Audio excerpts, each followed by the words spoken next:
بسم اللہ الرحمن الرحیم۔ ناظرین گرامی، آپ کے بچے پوچھیں یا نہ پوچھیں، لیکن آپ انہیں یہ ضرور بتایا کیجئے کہ ہم فلسطین سے اس لیے محبت کرتے ہیں کہ یہ فلسطین انبیاء علیہ السلام کا مسکن اور سرزمین رہی ہے۔ حضرت ابراہیم علیہ السلام نے فلسطین کی طرف ہجرت فرمائی۔ اللہ تعالی نے حضرت لوط علیہ السلام کو اس عذاب سے نجات دی جو ان کی قوم پر اسی جگہ نازل ہوا تھا۔ حضرت داؤد علیہ السلام نے اسی سرزمین پر سکونت رکھی اور یہیں اپنا ایک محراب بھی تعمیر فرمایا۔ حضرت سلیمان علیہ السلام اسی ملک پر بیٹھ کر پوری دنیا پر حکومت فرمایا کرتے تھے۔ چیونٹیوں کا ایک مشہور قصہ جس میں ایک چیونٹی نے باقی ساتھیوں کو کہا تھا، اے چیونٹیوں اپنے بلوں میں گھس جاؤ، یہی اس ملک میں واقع اسکلان شہر کی ایک وادی میں پیش آیا تھا جس کا نام بعد میں وادی و نمل یعنی چونٹیوں کی وادی رکھ دیا گیا تھا۔ حضرت ذکر علیہ السلام کا محراب بھی اسی شہر میں ہے۔ حضرت موسیٰ علیہ السلام نے بھی اسی ملک کے بارے میں اپنے ساتھیوں کو کہا تھا کہ اس مقدس شہر میں داخل ہو جاؤ۔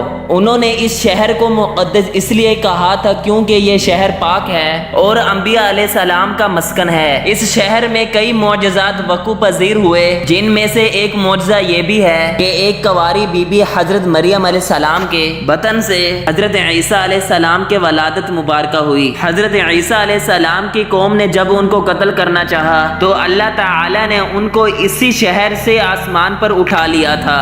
ولادت کے بعد جب عورت اپنی جسمانی کمزوری کی انتہا میں ہوتی ہے، ایسی حالت میں بی بی مریم کا کھجور کے تنے کو ہلا دینا بھی ایک معجزہ الہی ہے۔ قیامت کی علامات میں سے ایک حضرت عیسیٰ علیہ السلام کا تشریف اسی شہر کے مقام سفید مینار کے پاس ہوگا۔ اسی شہر کے مقام باپ لت پر حضرت عیسیٰ علیہ السلام مسیح دجال کو قتل کریں گے۔ فلسطینی عرض محشر ہے۔ اسی شہر میں ہی یجوج اور مجوج کا زمین میں قتال اور فساد کا کام شروع ہوگا۔ اس شہر میں ہونے والے وقوع پذیر قصوں میں سے ایک قصہ طالوت اور جالوت کا بھی ہے۔ فلسطین کو نماز کی فرصت کے بعد مسلمانوں کے قبلہ اول ہونے کا اعزاز بھی حاصل ہے۔ ہجرت کے بعد حضرت جبرائیل علیہ السلام نے دوران نماز بھی حکم ربی سے حضور اکرم صلی اللہ علیہ وآلہ وسلم نے مسجد اقصی یعنی فلسطین سے قبلہ کعبہ شریف مکہ مکرمہ کی طرف رخ کرائے گئے تھے۔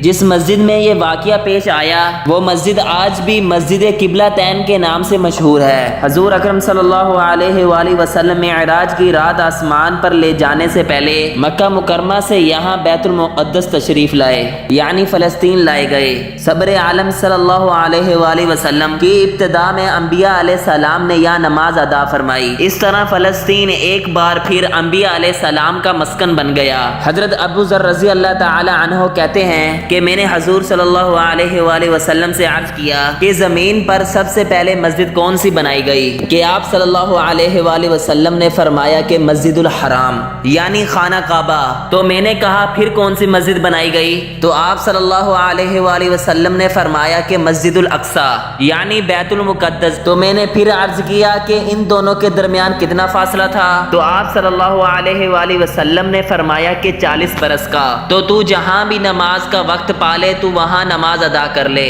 بس وہی مسجد ہے۔ وصال حضرت محمد صلی اللہ علیہ وآلہ وسلم کے بعد حضرت ابو بکر صدیق رضی اللہ تعالی عنہ کو ارتداد کے فتنے اور دیگر کئی مشاکل سے نپٹنے کے لیے عسکری اور افرادی قوت کی اشد ضرورت کے باوجود بھی عرض شام یعنی فلسطین کی طرف آپ صلی اللہ علیہ وآلہ وسلم کا تیار کردہ لشکر بھیجنا بھی ناقابل فراموش حقیقت ہے۔ اسلام کے سنہری دور فاروقی میں دنیا بھر کی فتوحات کو چھوڑ کر محض فلسطین کی فتح کے لیے خود حضرت عمر فاروق رضی اللہ تعالی عنہ کا وہاں چل کر جانا اور اسی جگہ نماز ادا کرنا اس شہر کی عظمت کو اجاگر کر دیتا ہے۔ دوسری بار بعین معراج کی رات بروز جمعہ 27 رجب 583 ہجری کو صلاح الدین ایوبی رحمت اللہ علیہ کے ہاتھوں اس شہر کا دوبارہ فتح ہونا بھی ایک نشانی ہے۔ بیت المقدس کا نام قدس قرآن سے پہلے تک ہوا کرتا تھا۔ قرآن نازل ہوا تو اس کا نام مسجد اقصی رکھا گیا۔